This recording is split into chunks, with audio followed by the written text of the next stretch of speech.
So look, before we get properly stuck into the report and everything that it encompasses, which is a lot, particularly in the time that we've got, just tell us a little bit about ETS itself and your journey within it.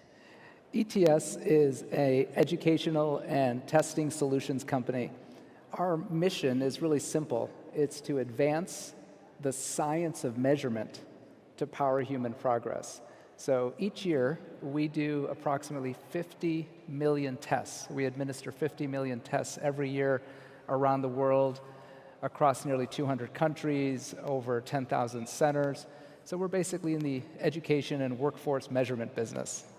That's absolutely fantastic. Fascinating stuff that you do as well. So let's get on then to one of those, which of course is the 2025 ETS Human Progress Report, because one of the things that it does is that it highlights Saudi's optimism around education, skill development, and career mobility, which I found compelling. Why is optimism so crucial for advancing human capabilities, and what does your report tell us about the current progress therein? We're grateful to HCDP for the partnership to be able to launch the Human Progress Report here in Saudi. We just dropped the announcement of the report today, and it has, Anjali, a startling finding. 90% of those surveyed here in Saudi Arabia have an optimism about investing in skills. What that means is that there's a belief that if you invest in your skill development, you can get ahead. That compares to a global average of about 60%.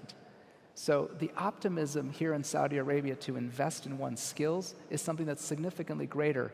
And why is that important? It's important because that belief system powers people to want to invest in skills. Why is that important? It's because educators and universities and the education ecosystem have the power to invest in those skills because people are ready for it. So that's really encouraging. And it's a significant, stark difference between 90% optimism versus the global average of 60% optimism. And that's why this important moment just reinforces the potential of the economy here in Saudi Arabia, because that belief is so strong. But then, of course, there is this dichotomy as well, isn't there, Amit? Because many in the Saudi workforce fear obsolescence as industries evolve, which underscores the need for that continuous requirement to upskill. So how can we help global citizens to stay ahead and really future-proof the skills that they currently have? Because, you know, we don't want all of this history that people have been through professionally to suddenly be worth naught. This study is coining the term FOBO, which is the fear of being obsolete. And it's a real anxiety that people feel around the world about how their skills are going to be relevant in a world of work that's rapidly changing with technology and all of the disruptions that we're seeing. How do I make sure that my skills are still relevant? The report shows that here in Saudi Arabia, the FOBO index, as we call it, is around 70%, which is a meaningful number. And all it represents is this sense that people have that I need to upskill, I need to upskill. What's encouraging is when you take a FOBO index of 70% and you take an optimism index of 90%, that means that people aren't paralyzed here. They're actually pushing forward. They're saying, look, I'm feeling a little anxious to develop my skills, but I'm feeling optimistic that if I develop my skills, I will get ahead. So there's an insight here that reinforces the importance of skill development throughout the entire ecosystem. I want to get onto something that Bill Gates said very recently.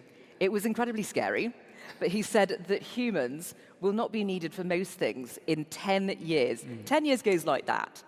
And he also said that expertise in fields such as education remains rare in his wording. He said that it depends on, for instance, a great teacher, but that over the next decade, great teaching is going to become not only free, but commonplace. So what are we doing here? Are we just wasting our time? Well, Bill Gates is a legendary technologist, and of course his view that the role of technology in shaping education is going to be disruptive and profound.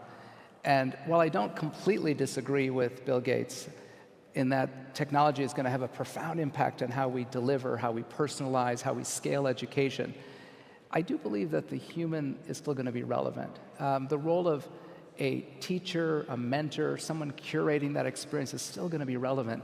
You know, we as humans, Anjali, are wired over millions of years of learning through interaction with other humans. That's just how we're organized mentally and how we engage with other people. And so I don't believe in 10 years with the snap of a finger that's going to completely go away. I think it's going to be this AI interaction with humans that's going to be the new competency. And so when it comes to teaching, I still believe there's going to be that important role that a human will play, that a mentor, a facilitator play with technology. And that, particularly because education tends to take a little time to adopt anyway, I still see in 10 years, probably even well into the future, we'll still see that human playing a key role with technology as we shape kids and adults going forward. I really hope you're right. Fingers crossed. Look, we do live in a world where economic power is shifting, technology is obviously moving, crazy fast, faster than policy can keep up, for instance. So how can nations, do you think, be truly competitive in the new normal? It is something that is often talked about. Nobody really seems to have any clear answers. In the economic context, there's so many indicators that measure economic progress for a nation. We look at GDP, we look at GDP per capita, we look at household income, inflation, how much trade is happening.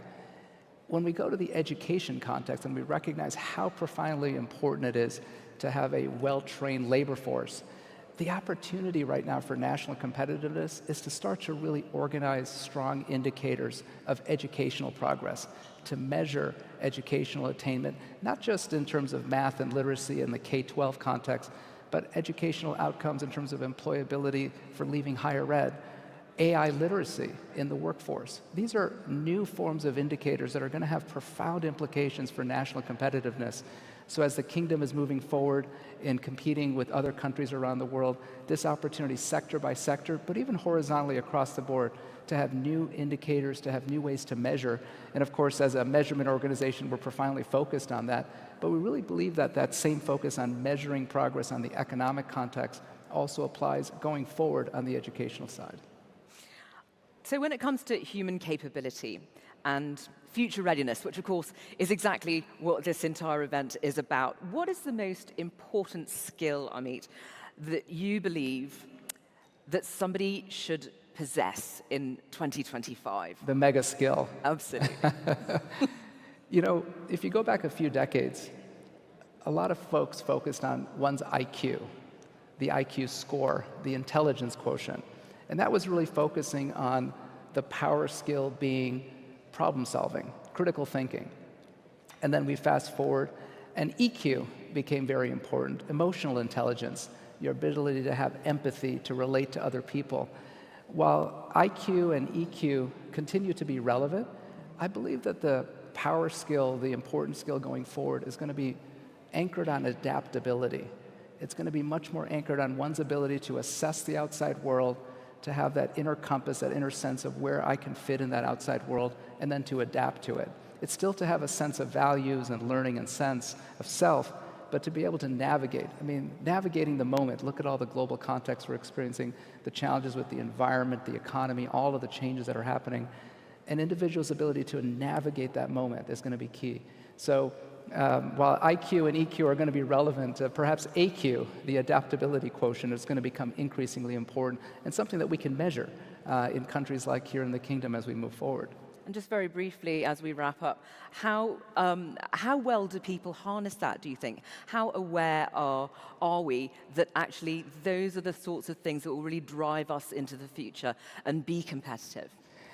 More and more companies are assessing people for durable skills, often called soft skills or 21st century skills. So these are non-technical skills like collaboration, creativity, the ability to relate to others. This is another example of that. It's an ability beyond the traditional technical skill.